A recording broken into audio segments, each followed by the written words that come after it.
Baik, marilah sebelum kita mulai pelajaran, mari kita awali pertemuan kita pada pagi hari ini dengan berdoa, minta pada Allah semoga apa yang kita pelajari pada pagi hari ini akan bermanfaat untuk kita semua.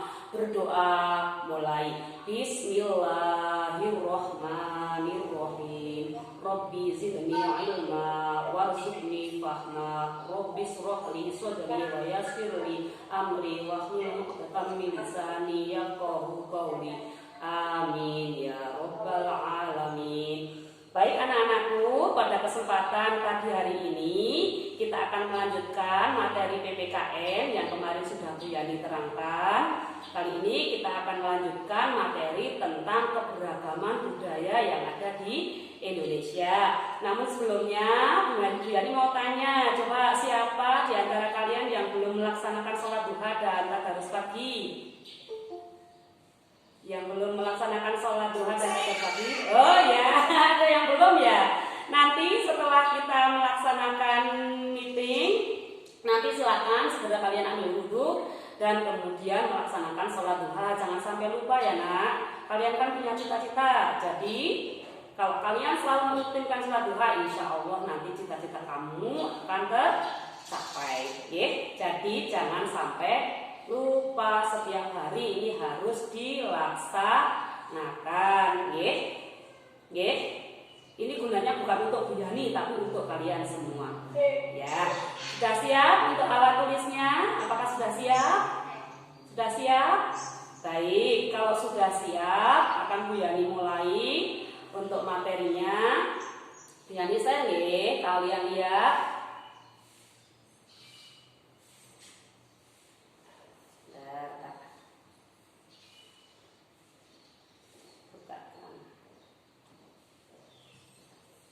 Ya, baik anak-anakku, pada kesempatan pagi hari ini kita akan membahas PPKN. Materinya adalah tentang keberagaman budaya yang ada di Indonesia. Ini melanjutkan materi yang kemarin nih.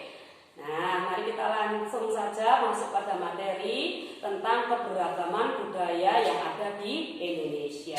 Nah, kita tahu semua bahwa di Indonesia ini memiliki banyak sekali keberagaman budaya. Karena apa? Karena Indonesia, kita tahu Indonesia adalah negara kepulauan. Nah, di mana di setiap pulau itu kita memiliki suku-suku bangsa. Nah, setiap suku itu pasti memiliki adat istiadat yang berbeda, kebiasaan berbeda, alat komunikasi yang berbeda. Nah, perbedaan itulah yang menyebabkan keberagaman budaya di Indonesia ini menjadi beragam. Nah, sekarang mari kita lihat apa saja sih keberagaman budaya yang ada di Indonesia. Nah, yang pertama ini adalah keberagaman dalam hal rumah adat. Ternyata di Indonesia, karena kita di Indonesia itu terdiri dari banyak suku, maka di setiap suku itu pasti mempunyai bentuk rumah adat yang berbeda-beda. Tentunya itu juga menandakan ciri khas dari suku tersebut. Kemudian yang kedua adalah keberagaman pakaian adat. Nah, di setiap daerah ini pasti memiliki pakaian adat yang berbeda-beda. Kemudian yang ketiga adalah keberagaman bahasa daerah. Kemudian yang keempat, keberagaman tarian daerah. Yang kelima, keberagaman upacara adat dan pertunjukan kesenian. Dan yang keenam adalah keberagaman lagu daerah dan alat musik daerah. Nah, anak-anak, mari kita lihat dari satu per satu. Yang pertama adalah keberagaman rumah adat. Coba anak-anak, apakah kalian bisa melihat gambar yang Bu Yani share ini rumah adat dari mana ya, nak? Ini rumah adat dari mana? Coba siapa yang tahu? Iya, dari Minangkabau, rumah adat Minang. Ini dari Sumatera Barat. Iya, betul sekali. Mari kita lihat satu persatu. Bu Yani, ya ini. Jadi setiap suku ini memiliki rumah adat yang berbeda-beda. Lah tentunya di rumah adat itu arsitekturnya itu juga berbeda-beda dan unik-unik tentunya. Nah, untuk zaman dulu rumah adat ini berfungsi sebagai tempat tinggal. Namun perkembangannya di zaman sekarang ini tidak hanya sebagai tempat tinggal, tapi sekarang malah lebih berfungsi untuk sebagai satu tempat wisata, yang kedua tempat pertemuan-pertemuan, atau bahkan instansi-instansi itu ya di setiap daerah itu sering membuat arsitek bangunan ini disesuaikan dengan ciri khas daerah masing-masing. Nah, sekarang mari kita lihat. Kita lihat satu persatu. Bu Yani punya beberapa contoh. Nah, ini ada 8 contoh rumah adat yang ada di Indonesia. Di antaranya yang pertama adalah rumah joglo. Nah, kita tahu rumah joglo. Rumah joglo itu adalah rumah adat khas dari Jawa Tengah ini. Kalau kalian pengen lihat, siapa yang pernah ke Pendopo Pengayoman? Siapa pernah ke Pendopo Pengayoman? Ada yang pernah? Halo? Ada yang pernah main ke Pendopo Pengayoman? Yang di Temanggung, yang di depan Masjid Agung itu? Ya, nah, gaya bangunan Pendopo Pengayoman kita itu adalah mengambil dari bangunan rumah joglo. Itu adalah bangunan khas dari Jawa Tengah. Ini bentuknya seperti ini. Bagus bukan? Bagus toh? Kemudian yang kedua adalah rumah gadang. Nah, ini rumah gadang yang tadi Bu Yani tampilkan di pertama ini. Rumah gadang ini adalah rumah atau bangunan khas orang-orang Minang ya, yaitu orang Sumatera Barat. Ini bentuknya seperti ini. Kemudian ada rumah Banjar Bangun Tinggi. Ini adalah khas dari Kalimantan Selatan. Terus ini yang sebelahnya lagi, ini ada rumah Bugis. Nah, rumah Bugis ini adalah merupakan rumah atau bangunan khas dari Sulawesi Selatan. Kemudian lagi di sini, nah ini rumah Rakit Limas. Nah, ini rumah Rakit Limas ini adalah rumah khas dari bangunan khas dari Bangka Belitung. Kemudian ini adalah namanya rumah kebaya, bukan baju kebaya milik kita nih, tapi ini namanya memang rumah kebaya. Nah, ini adalah rumah khas dari DKI Jakarta. Kalau kamu pernah menonton film Sidul, nah rumahnya Sidul itu adalah mengadopsi dari rumah kebaya, yaitu rumah khas dari DKI Jakarta. Kemudian ini lagi. Ini yang berikutnya adalah rumah tongkonan. Rumah tongkonan ini adalah rumah khas atau bangunan khas dari Sulawesi Selatan. Dan yang terakhir ini adalah rumah Honai. Rumah Honai ini adalah bangunan khas dari suku Papua. Nah, tentunya masih banyak lagi bangunan-bangunan khas rumah-rumah adat yang ada di Indonesia. Nah, ini nanti menjadi tugas kalian untuk mencari rumah adat lain untuk dibuat clipping. Bu, boleh nggak kalau saya nemunya itu? Ya nggak apa-apa. Kalau nemunya ini yang dari Bu Yani nggak apa-apa. Tapi lebih bagus kalau kamu nanti menemukan rumah adat yang lain, dan tolong nanti juga diberi keterangannya. Sudah paham? Paham? Halo? Paham? Yes, sekarang kita lanjut. Yang kedua.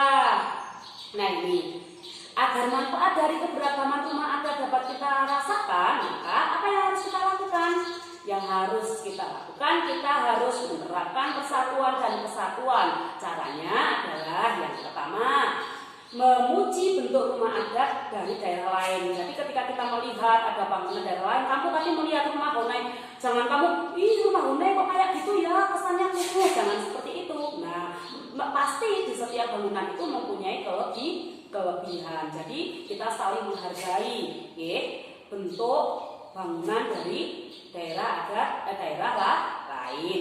Kemudian yang kedua, kita harus senantiasa menjaga kebersihan dan tidak merusak hiasan atau ukiran rumah adat. Kalau misalkan suatu saat kalian berkunjung ke suku lain misalkan, siapa tahu besok kita piknik misalkan ke ke Badui, misalkan kamu kan diajak ke sana, terus melihat rumah adat, lah kamu jangan sekali-kali merusak bangunan yang ada di sana. Kalau kamu tidak merusak, ikut merawat, berarti tandanya kamu sudah ikut menjaga persatuan dan kesatuan. Kemudian yang ketiga, tidak menganggap rumah adat kita itu paling bagus sehingga kalian jadi meremehkan rumah adat lain. Jadi setiap rumah adat yang ada di Indonesia semuanya punya keunikan, semuanya bagus-bagus dan harus kita hargai. Kemudian yang keempat, kita hendaklah mempelajari bentuk dan makna rumah adat di setiap daerah karena setiap rumah adat itu pasti mempunyai makna. Kemudian untuk berikutnya yang akan kita pelajari adalah keberagaman pakaian adat. Nah ini kita lihat. Pakaian adat ini adalah pakaian khas yang menjadi ciri khas suatu suku bangsa. Lah, contoh pakaian adat yang ada di Indonesia, kalau tadi di DKI Jakarta itu namanya rumah kebaya, tapi kalau di Jawa Tengah itu ada kebaya. Kebaya itu adalah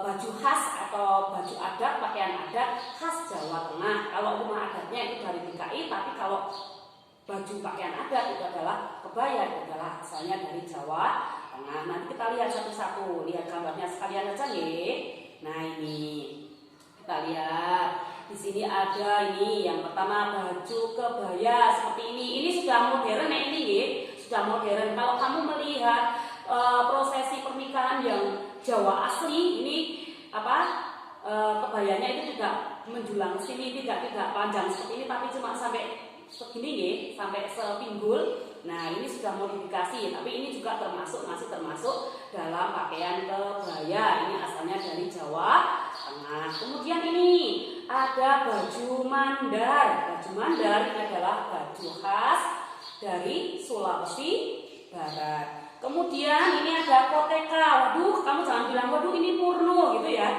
Kesannya porno nggak ini kalau koteka? Kesannya porno nggih, tapi ini juga termasuk kekayaan dari bangsa Indonesia yang patut kita hargai, kita apresiasi. Ini adalah koteka, ini adalah baju khas pakaian adat dari Papua. Nah ini kita lihat. Kemudian ini ada baju bodo. Nah bukan berarti bodo itu tidak pinter, enggak, tapi ini nama baju. Nah baju bodo ini adalah baju khas, pakaian khas dari Sulawesi Selatan. Kemudian ada ulos. Nah ulos ini adalah pakaian khas dari Sumatera Utara. Tentunya masih banyak lagi pakaian adat dari daerah lain. Nah silakan nanti kamu bisa browsing di internet untuk mencari kekhasan pakaian adat dari daerah lain. Nah ini sekarang sikap apa yang harus dikembangkan dalam menghadapi keberagaman pakaian adat daerah? Nah sikap kita yang harus kita kembangkan yaitu yang pertama, kita harus menganggap keberagaman pakaian adat adalah kekayaan bangsa yang harus kita syukuri. Coba kalau kita lihat di luar negeri kan tidak sekomplit yang ada di Indonesia gitu. Maka kita harus bersyukur, oh ternyata Indonesia itu benar-benar kaya raya gitu. Nah kemudian yang kedua adalah kita harus mengakui bahwa setiap pakaian adat yang kita miliki ini memiliki keunikan masing-masing. Nah dan menandakan ciri khas daerah tersebut. Kemudian yang ketiga, memakai pakaian adat dari daerah sendiri dan daerah lain dengan senang hati. Misalkan ini pada saat dulu waktu kalian masih TK itu sering mengikuti kegiatan Hari Kartini, kalian memakai pakaian adat dari daerah lain. Nah, ketika kalian memakai itu juga harus memakai dengan rasa bangga karena itu juga merupakan salah satu kekayaan bangsa Indonesia. Kemudian yang keempat adalah kita harus menjaga kebersihan dan kerapian pakaian adat yang kita pakai. Ketika kita memakai pakaian adat itu, kita juga harus menjaga kerapiannya.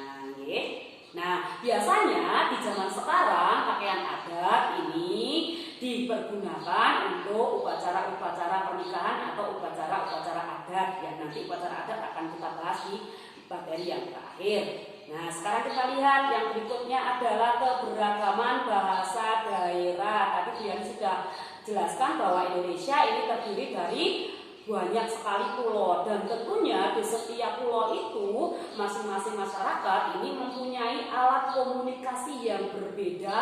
Ini Biani punya banyak contoh bahasa dari berbagai daerah. Contohnya yang pertama adalah bahasa Jawa. Nah, bahasa Jawa itu dipakai oleh masyarakat Jawa Tengah. Ya, seperti kita ini yang memakai monggo, sugeng enjang, matur nuwun. Nah, ini adalah contoh bahasa Jawa yang sering kita gunakan dalam bahasa komunikasi sehari-hari. Kemudian yang kedua adalah bahasa Madura. Bahasa Madura ini dipakai oleh masyarakat Madura untuk berkomunikasi.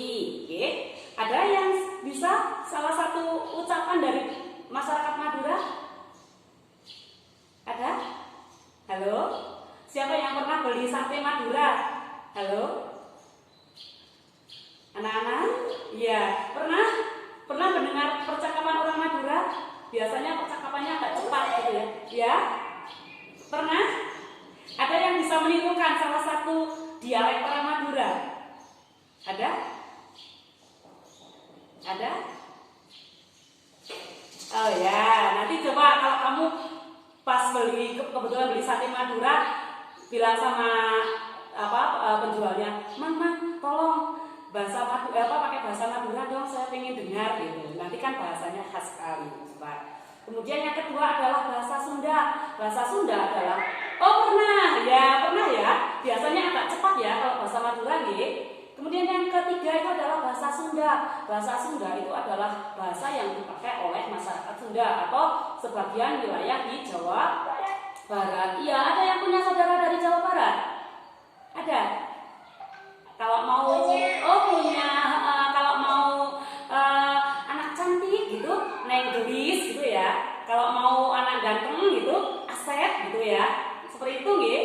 Nah, itu adalah salah satu contohnya. Kemudian ada bahasa Minang, yaitu bahasa yang dipakai oleh masyarakat Minang atau Sumatera Barat. Kalau kamu pernah melihat itu salah satu iklan ada Rancabana. Nah, itu adalah salah satu contoh bahasa Minang. Kemudian ada bahasa Musi. Bahasa Musi itu adalah bahasa yang dipakai oleh masyarakat Sumatera Selatan.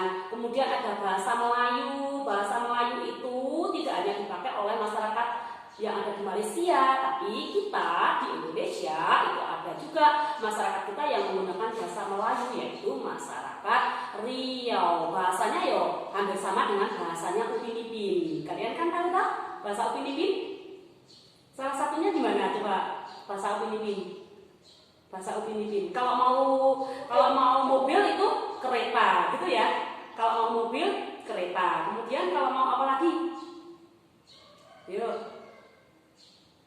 Anak itu budak. Oh iya, kalau mau anak itu budak. Nah, bahasa Melayu kurang lebihnya seperti yang digunakan oleh Upin Ipin itu. Kemudian yang berikutnya adalah bahasa Bugis. Bahasa Bugis itu adalah bahasa khas ini yang dipakai adalah orang-orang dari Sulawesi Selatan. Kemudian ada bahasa Banjar. Bahasa Banjar itu yang memakai adalah masyarakat Kalimantan Selatan. Kalau mau bilang nenek itu Nini gitu.